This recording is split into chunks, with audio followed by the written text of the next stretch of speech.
वही है और इस्टेब्लिश भी हुआ, परंतु जो घटना के मतलब जो रियल जो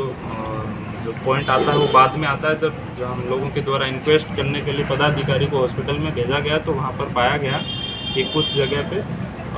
जो है जो मृतक हैं उनके शरीर पे शार्प ऑब्जेक्ट से कट के निशान हैं। उसी क्रम में हम लोगों के द्वारा भी छानबीन किया गया। अनुमंडल के पुलिस पदाधिकारी पार्ट 2 द्वारा भी फिर घटनास्थल का निरीक्षण किया गया और फिर पूरा मौका मुआयना करने के बाद इसमें पूरी रात्रि जो है हम लोगों की टीम उस जो 3 तारीख की रात है काम करती रही और फिर हम लोगों के द्वारा कंक्लूड किया गया कि ये रोड एक्सीडेंट नहीं है, ये एक हत्या का मामला है। उसके बाद एफएसएल की टीम और जो सभी अन्य वरीय पदाधिकारी उनके द्वारा भी घटनास्थल का निरीक्षण किया गया। नमस्कार, आप देख रहे हैं न्यूज़ फॉर नेशन और मैं स्वाति पांडे आपके साथ। इस वक्त की बड़ी खबर राजधानी पटना से निकलकर सामने आ रही है, जहां पटना में बीते दिनों ट्रिपल मर्डर कांड हुआ था और अब उस मर्डर कांड में पुलिस ने बड़ा खुलासा कर दिया है। इस ट्रिपल मर्डर कांड में न ही प्रेम प्रसंग का कोई मामला है और न ही सड़क यानी कि रोड एक्सीडेंट का, बल्कि मामला है लूट का। पुलिस ने पोस्टमार्टम में जो खुलासा किया है उसके वो तमाम खुलासे तो आपको बताएंगे। उसके पहले आपको बता दें कि पटना के अथमल गोला थाना अंतर्गत ये एक बड़ा हादसा हुआ था। एक बड़ी जो है मर्डर कांड हुई थी जिसमें पति पत्नी समेत एक अन्य को मार दिया गया था, जिसमें कहा यह जा रहा था कि या तो ये रोड एक्सीडेंट हो सकता है या तो प्रेम प्रसंग का मामला हो सकता है। लेकिन पुलिस ने जो खुलासा किया है इसमें एक अलग ही एंगल निकल कर सामने आया है। एंगल ये कि लूट का विरोध करने के बाद इन तीनों को अपराधियों ने मार दिया है। सर, अभी तो चूंकि छोटा बच्चा उसके माँ बाप की देहांत हो गई, तो उस बच्चे को के प्रति सहानुभूति है लोगों की, तो उसमें प्रशासन का कोई हेल्प है? हम लोग इसमें जैसे जो पुलिस प्रशासन की तरफ से है, हम लोग जो जिला कल्याण पदाधिकारी और जो जिला की बाल कल्याण इकाई है उसको हम लोग पत्राचार भी कर रहे हैं और हम लोग जो है जो बच्चा है उससे हम एसडीपीओ और हम खुद स्वयं भी जाके हम लोग उनके घर पे मिल के आए थे और हम लोग उनको आश्वासन दिया है कि हम लोग जितना हम लोगों से बन पड़ेगा, क्योंकि जो है हम लोगों के द्वारा किया जाएगा, परंतु जो हम मुख्य काम जो पुलिस का है वो पहले हम लोग कर रहे हैं। उसके बाद जो पैरेलली है हम लोग इसमें पत्राचार कर रहे हैं और उसमें जो है जो भी हेल्प हो पाएगा कानूनन उसको हम ज़रूर दिलवाएंगे। इन लोगों का जो इंटेंशन था वही था, परंतु क्योंकि इसमें जो लूटपाट करने गए थे वह भी एक जना उसकी भी मृत्यु हो गई थी और जो सामान है जितना भी सामान था, मोबाइल है, ज्वेलरी है, जो महिला जो जिनकी मृत्यु हुई उनकी ज्वेलरी वगैरह जितना भी था वो सब वहीं पे था। तो इस वजह से जो प्रथम दृष्टया जो घायल हैं उनके द्वारा बोला गया तो उसके बयान में जो भिन्नता आई थी, उसी वजह से जो उनके द्वारा जो बयान दिया गया उसकी वजह से जो अनुसंधान में थोड़ा विलम्ब हुआ, परंतु अंततः जो टेक्निकल एनालिसिस और बाकी जो अभी कन्फेशन और रिकवरी है उससे ये हम लोग आश्वस्त हैं कि ये जो लूट के प्रयास में ही ये घटना हुई और उसमें जो हम लोगों ने जैसे आपको बताया कि वो एक रिश्तेदार या उनके जानकार भी थे, उसी वजह से उन्होंने रजिस्ट किया, तो उसको भी फिर ये लोग उनको जो चाकू मारने से उनकी गंभीर चोट आई। घटना के दिन सर रात उसका भाई का बयान आया कि एक्सीडेंट हुआ था सर। ये हाँ, ये जो है हम आपको पहले भी बता चुके हैं कि जो हम लोगों को सूचना इनिशियली मिली थी वो एक्सीडेंट की ही थी। जब पुलिस पदाधिकारी जब भी मृत्यु होता है किसी व्यक्ति का दुर्घटना या किसी भी तरीके से, तो उसमें इंक्वेस्ट बनता है, तो वही बनाने के लिए जब हमारे पुलिस पदाधिकारी गए तो तभी हम लोगों को ये जो है सूचना बाद में मिला कि इसमें जो है रोड एक्सीडेंट से नहीं होकर इस पर शार्प ऑब्जेक्ट से कट हैं और हो सकता है कि मृत्यु जो है नॉर्मल दुर्घटना नहीं हो। तो हम लोगों की टीम ने पूरी रात उसमें काम किया। कुछ जो है पत्रकार या फिर मीडिया कर्मियों द्वारा ये भी चलाया गया है कि 2 थानों की सीमा में विवाद हुआ है, इस टाइप से ऐसी कोई भी चीज़ नहीं थी। इसमें शुरू से ही अथमल गोला थाना का ही मामला था और अथमल गोला थाना प्रभारी ही हम लोग उसको पूरी रात मॉनिटर कर रहे थे, वही उसको देख रहे थे, तो इस तरीके का कोई विवाद नहीं था और जो हम लोगों ने कभी डिनाई भी इस चीज़ को नहीं किया। हम लोगों की टीम है एसडीपीओ वार्ड 2 है, वो स्वयं रात को जो है उस दिन जैसे घटना 7:30 की है 9:30 तक ये भी जो है घटनास्थल पे पहुंच गए थे और एक आधा घंटे बाद इस चीज़ का पुष्टि भी हो गया था। तो इसमें कम्प्लीटली जो पुलिस का जो है जो तत्परता जो हमारे थाना स्तर से अनुमंडल स्तर से थी वो पूरी रही और उसके बाद जो लगातार इन लोगों की जो मेहनत है उसके बाद जो है 1 हफ्ते के अंदर ही हम लोगों के द्वारा इस केस को पूरा खोल दिया गया और जो सभी अभियुक्त हैं उनको गिरफ्तार भी कर लिया गया। एक अभियुक्त है उसका भी अगले 24 घंटे में हम लोग गिरफ्तार कर लेंगे। इसमें जो है हम यहाँ पर अथमल गोला थाना अंतर्गत दिनांक 3 फरवरी को जो है इवनिंग में सूचना मिला था लगभग 7:30 बजे कि जो वाजिदपुर थमा ग्राम है उसके बाहर जो सड़क है उस पर जो है 2 मोटरसाइकिल के आपस में टक्कर हुई है और उसी के अंदर जो है 4 लोग वहाँ पर जख्मी या उसमें पड़े हुए हैं। तुरंत जो है बाद में थाना वहाँ पर टीम जैसे ही रश किया तो उससे पहले ही जो वहाँ पर व्यक्ति जो भी घायल थे उनको उनके परिजन वहाँ पहुँच चुके थे और वो लोग उनको बाढ़ और बख्तियारपुर ले गए।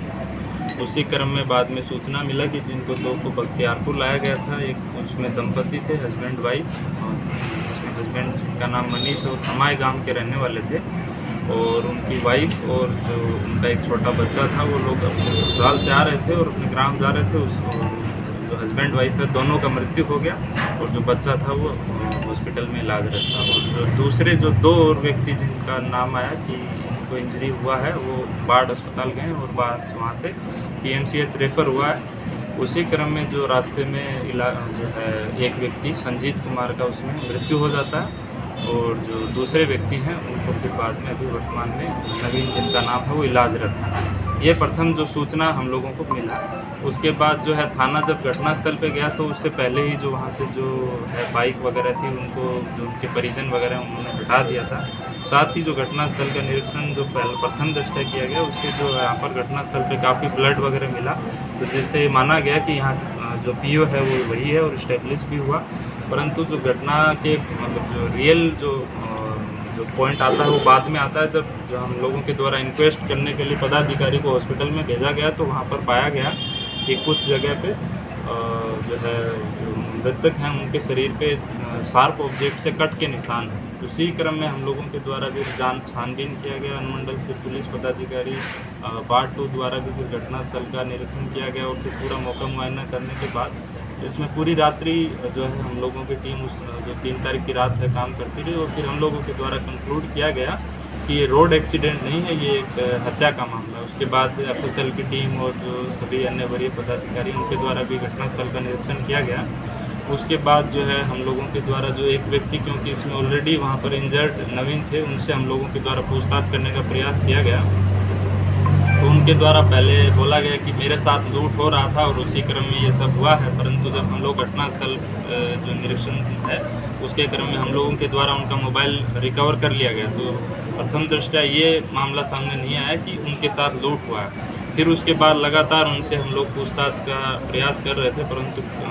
किसी भी तरीके से उन्होंने कोऑपरेट नहीं किया और बार बार एक अलग नया स्टोरी बना के, क्योंकि वो जो है अस्पताल में भर्ती थे तो उसी वजह से वो अपना उनको समय में पुलिस को अलग अलग डायरेक्शन में गुमराह करते रहे। कभी जो है अपना मित्र जो संजीत कुमार जो जिनका मृत्यु हुआ उनका प्रेम प्रसंग का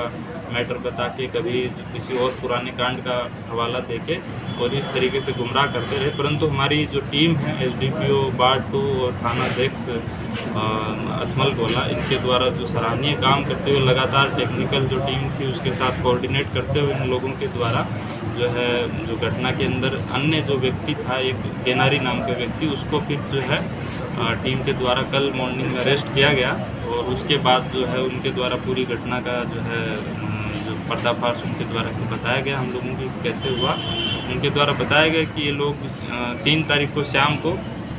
लगभग 5 बजे जो है यहीं पर फुलेलपुर ग्राम से निकले थे और फिर बाद में किसी एक व्यक्ति को इनके द्वारा जो है इनके पैसे की ज़रूरत थी और उसी के लिए उन लोग ये चारों लोग जो एक मृतक, एक जो घायल है अस्पताल में ये, और एक जो जिनको हम लोगों ने पकड़ा और एक जो अभी फरार है, ये 4 लोग मिलके किसी एक व्यक्ति के साथ और एक जो इनका पहले से मित्र था जिसको ऑलरेडी हम लोग जेल भेज चुके हैं, चंद्रभूषण, वो लोग जो है ये इन लोगों के द्वारा एक व्यक्ति को धमकाया गया और उससे पैसे की मांग की गई, जिससे पहले से पैसे का विवाद चल रहा। उसके बाद ये लोग वहाँ से निकले और उसको चाकू वगैरह इन लोगों ने दिखाया था, जिसकी पुष्टि भी बाद में हुई। उसके बाद ये लोग वहाँ से निकले हैं और उसके बाद जो है इनका जो मृतक संजीत है उसकी जो महिला मित्र है उसका लगातार उसको फ़ोन आया और उसके बाद उनके द्वारा बताया गया कि जो है हम लोग उसके शादी वगैरह करना चाह रहे हैं। ये लोग आपस में जो इन लोगों ने डिसाइड किया कि हम लोग उनको सपोर्ट करेंगे फाइनेंशियली और जैसे भी होता है और आज ही ये सारा काम कर देंगे और उसी के लिए ये लोग फिर निकले। परंतु इन लोगों के पास क्योंकि जिससे ये लोग पैसा मांगना गए थे उसने भी पैसा नहीं दिया, तो इन लोगों को और कोई जो है ऑप्शन नहीं था, तो ये लोग रोड पे आए और उसी क्रम में जो एक दंपति ये जो जा रहे थे उससे इन लोगों ने जो है छिनतई की प्रयास किया। उसी क्रम में जो गेनारी और उसका जो एक मित्र है गोला, जो दोनों चाकू लिए हुए थे, उनके द्वारा जो महिला और पुरुष दंपति थे उनको धमकाया गया। फिर बाद में उनके द्वारा रजिस्ट किया गया तो उनको चाकू जो है उनको मार दिया। उसी क्रम में जो संजीत है उसके द्वारा बताया गया कि ये दोनों जो महिला पुरुष हैं ये मेरे रिलेटिव हैं, इनको जानता हूं। जो फिर बाद में हम लोगों की इन्वेस्टिगेशन में भी आया कि संजीत का इनसे जान पहचान था, तो संजीत ने भी उसको रजिस्ट करने का प्रयास किया कि इनको नहीं मारो, परंतु ये सभी लोग आपस में जो है काफ़ी इस तरीके का जो क्राइम है उस करने के लिए वो प्रतिबद्ध होकर आए थे। और उसी वजह से फिर बाद में जब संजीत ने भी रजिस्ट किया तो उसको भी इन लोगों के द्वारा आपस में फिर चाकू मार दिया और उसी क्रम में उसको भी गंभीर चोट आई और फिर बाद में उस चोट से उनकी मृत्यु हो गई। और उसके बाद जो है जैसे ही ये क्राइम हुआ उसके बाद जो दो जिनको कोई इंजरी नहीं हुई, गनेरी और गोलू, ये दोनों फरार हो गए और बाकी जो थे अपने दो मित्रों को वहीं पे घटनास्थल पे छोड़ के भाग गए और बाकी जो दंपति थे उनकी भी जो बॉडी है उसको भी छोड़ के लोग भाग गए। बाद में जो है आगे का घटनाक्रम आप लोग जान रहे हैं। और उसके बाद जो है हम लोगों को जो गेनारी है उसको जो अरेस्ट करने के बाद हम लोगों के द्वारा उनका कन्फेशन लिया गया और उस कन्फेशन के आधार पे हम लोगों के द्वारा जो उसके द्वारा जो चाकू घटना में यूज़ किया गया उसको भी रिकवर कर लिया गया। साथ ही जो उनके द्वारा जो कपड़े उस समय घटना में पहने गए थे जिन पे ब्लड स्टेन्स हैं वो भी हम लोगों के द्वारा रिकवर कर लिया गया। उसको अभी हम लोग जो है FSL को भेजेंगे और फिर जो ब्लड जो है उसका ब्लड मैचिंग के लिए DNA को हम FSL को लिखेंगे कि उसका मैचिंग करके हम लोगों को दें ताकि हम आगे इसको प्रोसिक्यूट कर सकें। और जो बाकी एक अन्य अभियुक्त है वो फरार है अभी भी और उसके लिए हम लोग लगातार जो छापेमारी कर रहे हैं और 1 से 2 दिन में हम लोग उसको भी गिरफ्तार कर लेंगे। और इस घटना में शामिल जो केवल एक अभियुक्त बचा है, बाकी सभी की अब गिरफ्तारी हो चुकी है। और जो अन्य जो अभियुक्त है उसके पास से जो